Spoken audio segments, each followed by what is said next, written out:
Are you leaving money on the table by not following up with your contacts? Or maybe you are doing that, but you are not being consistent because there is so much happening all the time and it is impossible to remember all the details and tasks.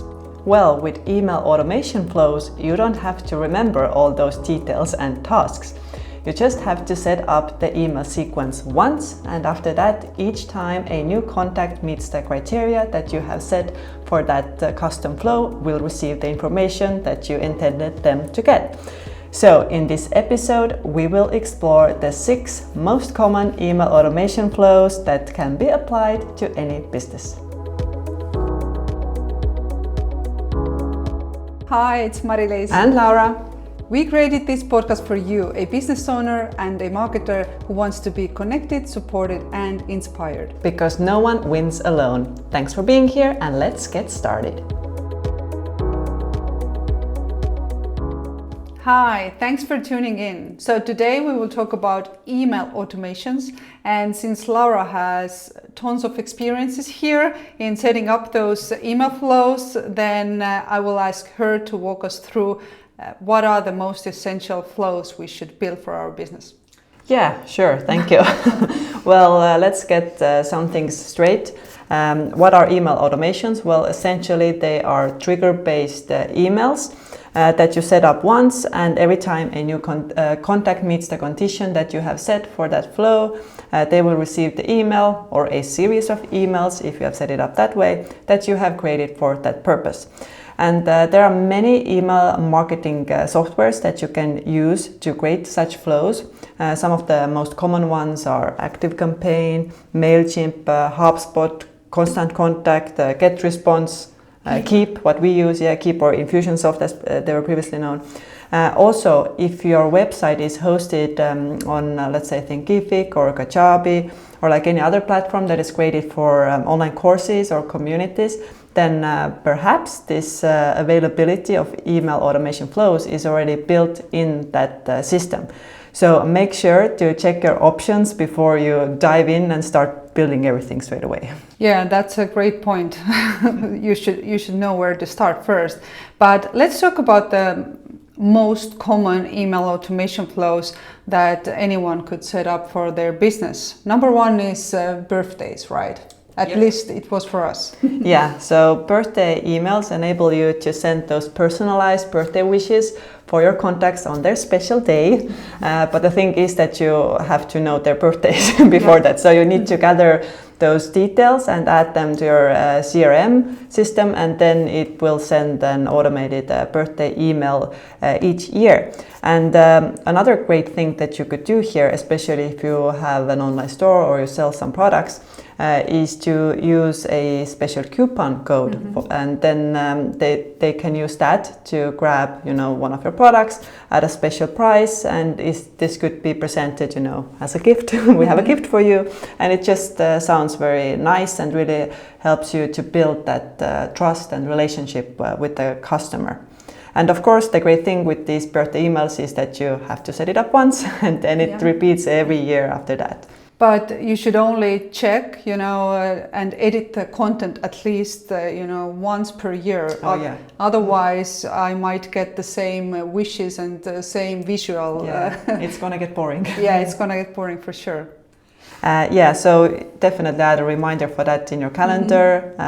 You could do it like at the beginning of each year or at the end of each year, but just be consistent with it. Also, it's a great tip to look at those automation emails once a year to check, like maybe your branding has changed or some websites or something like that. So all of those information must be accurate as well. Okay, so let's move on to number 2, and that's feedback emails. This is again a very common and practical thing that every business should set up. And how this works is that once the purchase goes through on your online store, for example, then the customers will receive a thank you email with a kind request to please give us some feedback, how we did on this order, or how did you like the product. And my advice here is to think how you can make your customers' lives as easy as possible to really maximize your probability of getting that feedback. because when it is like super long, super detailed, 10 questions, then you're not going to get a lot of answers. So what I have seen that are working very great are, the typical NPS score. So how likely are you to recommend us or this product or service to your friends or colleagues on a scale of 0 to 10? So that's an easy thing to answer. You just select one number. Or what I have also seen are like smiley faces inside the email. So, a green happy face for a very good service, and maybe a red angry face for not a very good service.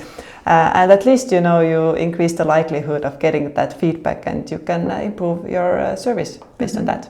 And just to clarify, NPS stands for Net Promoter Score. If you want to Google it, make sure to do that, because it's a great way to gather feedback.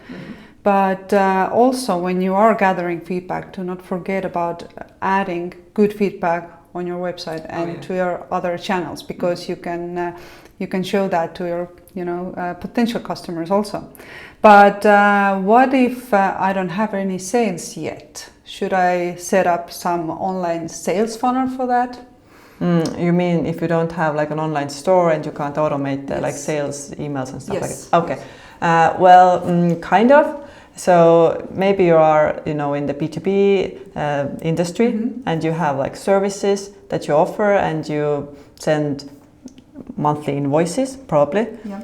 Then hopefully, then what you could do is go to your accounting system where you create those invoices, and download the list of all the people who received emails from you, let's say in the last month, or maybe if you have like regular customers, then you don't want to spam them every month, then maybe do it like once a quarter, or maybe once in 6 months, depends on your customer base. And you can just download all the emails of the people who received invoices from you during that period, and then you can upload that list into the email marketing software, and you can still send them out this feedback email. So it is not completely automatic. You do have to set a reminder for yourself in the calendar, but if you do it consistently, and if you have this feedback template ready, then it doesn't take a lot of time, maybe like 10 minutes max.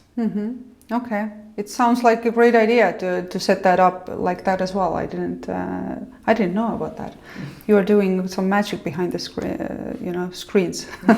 So, but this really also leads me to my next question, which is, there are abandoned cart emails as well, because especially if you run this online store, and you don't want to lose some sales just because somebody, in the middle of shopping will decide. Process. Yeah. So tell us about how to put that system to work for a benefit. Yeah. Well, here it depends again what type of e-commerce platform you are using. But I believe that all of the most popular ones have this availability built in already.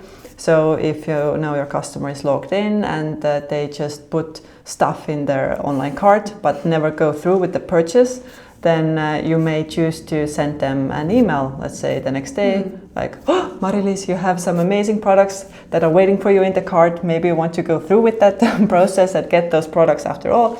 And this can be great if the customer, forgot for whatever reason to go through with the process. Maybe they had, someone interrupting them, or something happened with their connection. You never know. So it's a great way to be reminded of your products or your company in general.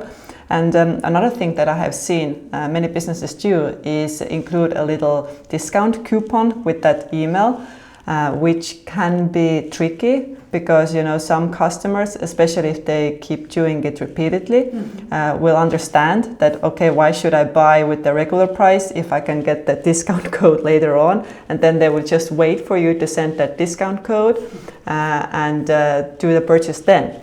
But I think that if you have great segmentation in place, then you could define that, okay, only people who have never purchased from me before will receive this extra coupon to really incentivize their first purchase, and maybe others won't receive that because otherwise there's this probability that they will try to use the system. I get that. So if if you don't have an online store and you work for B2B, what should I do then? Because I might also have some clients who end up on my, let's say, landing page, but they don't do the next steps that I like them to do. What are the possible ways to engage these people? Well, there you need to have some lead magnets for sure, so that you can nurture those contacts. So depending on what you are offering on that landing page. But if you have, for example, regular customers in your B2B service or your business, then what you can think of are possible, typical times that your customers would use your products or services. So let's say you offer like coffee beans. So it's easier to understand with physical products. So let's say you offer coffee beans and a customer ordered from you and you think it's going to last for 3 months or so, then send them a reminder. Yeah, like, okay, your supplies may be running low, maybe it's time to order again. And here it is very great if you are able to make their lives super easy. So it's like, oh, just click here and we will deliver new products for you overnight or something like that. So just think of ways that you can make your customers' lives easier by just popping up right before they need you. And this reminded me of an email I got from my dentist. Okay. And I was very happy because I didn't remember, when should I go again to check my teeth. And I got this reminder and I was like, yes, now it's the time. Yeah, that's great. I have also received those. But I wanted to talk about another email automation flow that I believe can be applied for any business, because I believe almost all businesses have some sort of events or at least online meetings or webinars or some sort of things where you sign up for something, and it is a lost opportunity if you don't set up like those reminders and follow-ups and things that are connected to that event. Because they are already, warm, they are coming to your event, so make sure to utilize that opportunity.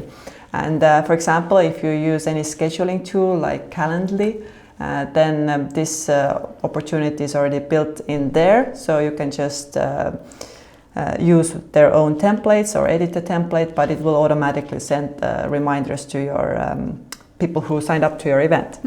And we also have a similar thing in Keep that we use. So that's very great. And another very good thing about this is that you can build on that initial sequence and keep nurturing the contact. And what I mean by that is, like, let's say that someone registered for a mastermind, then they will receive those reminders and thank you for attending the mastermind and all of those follow-up things. But let's say it's now like 1 week after that, or maybe even like 2 weeks. What's going to happen then? And you can, send them more information that is connected to that mastermind topic, for example, so that you can keep nurturing, and eventually you may also include an offer. So in Keep, for example, you can create decision diamonds. I really love the way that they are called.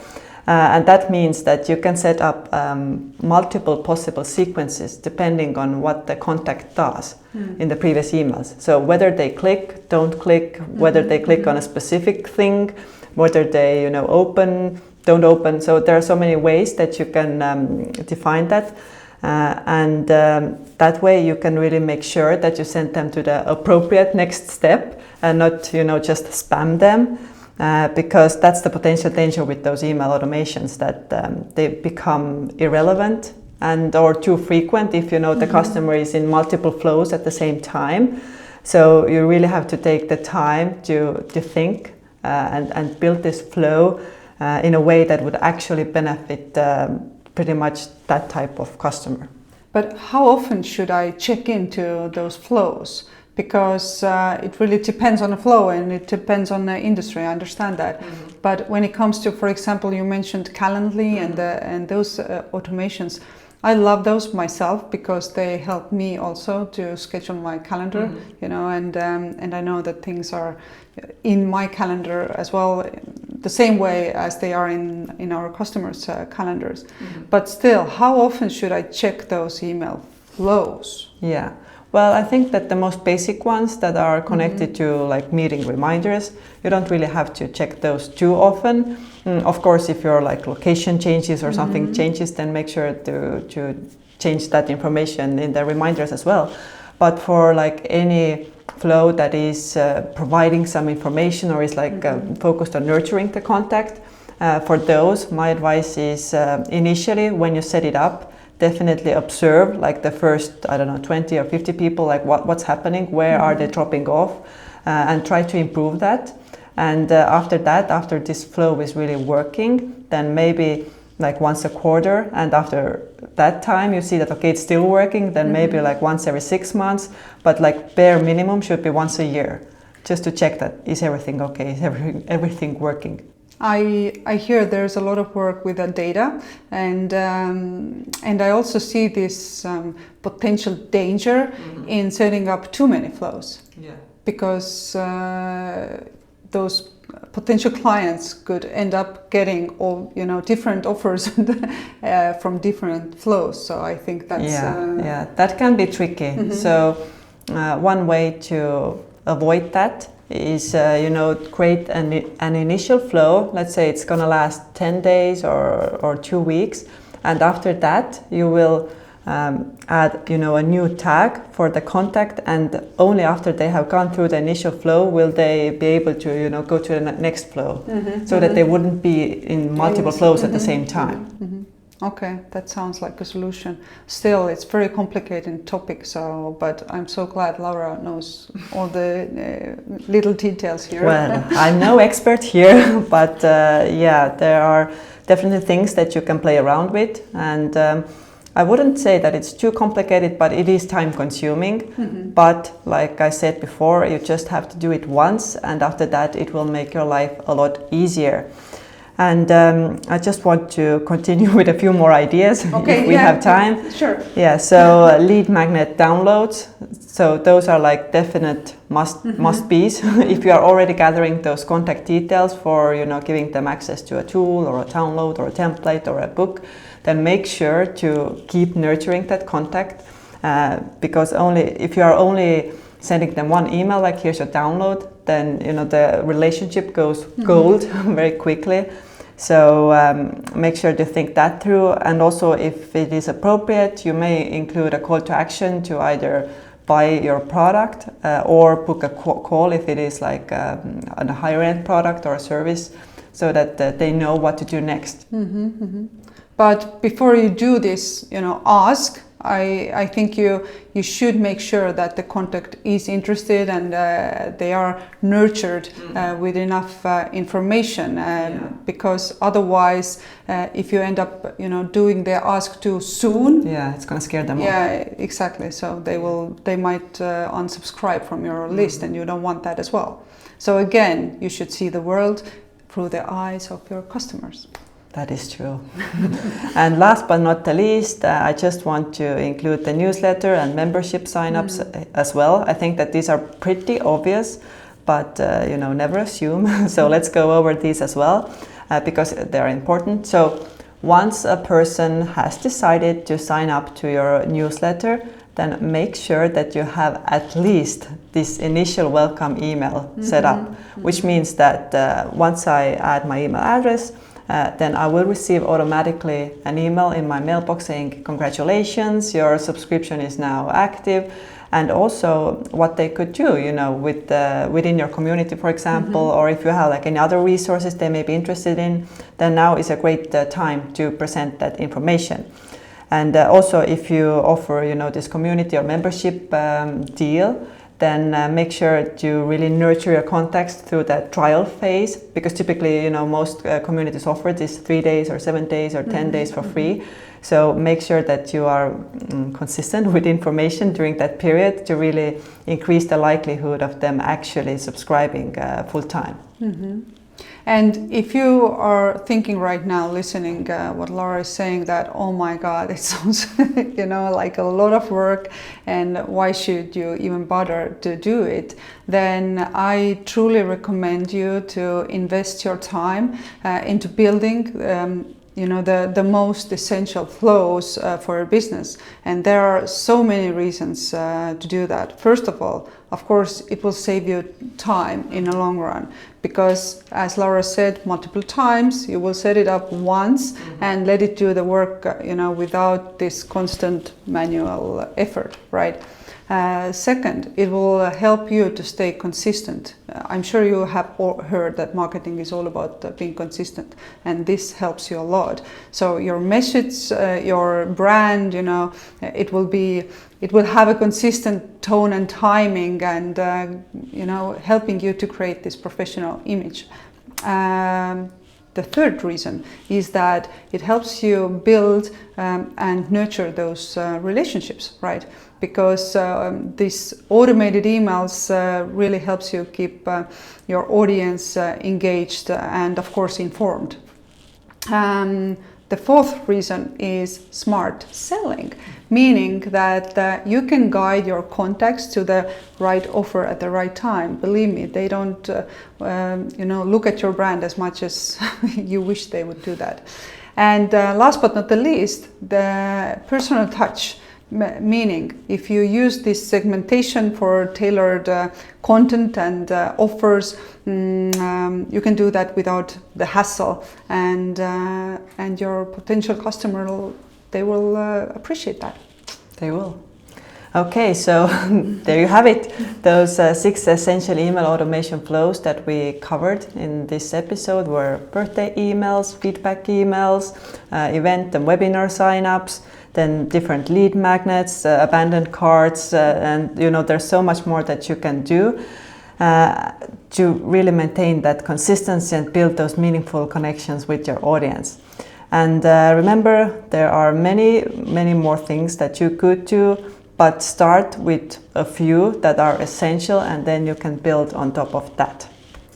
So we hope you have gained some inspiration and, of course, valuable insights, and we hope that you start, building your email automations. Of course, it depends on your industry what kind of automations you need exactly.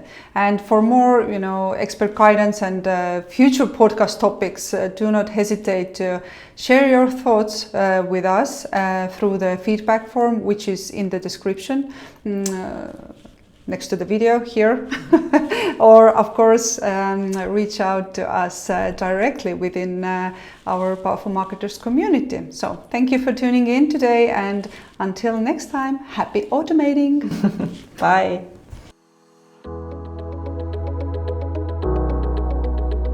No one wins alone. Be connected, supported, and inspired inside the Powerful Marketers community. Find the link in the show notes.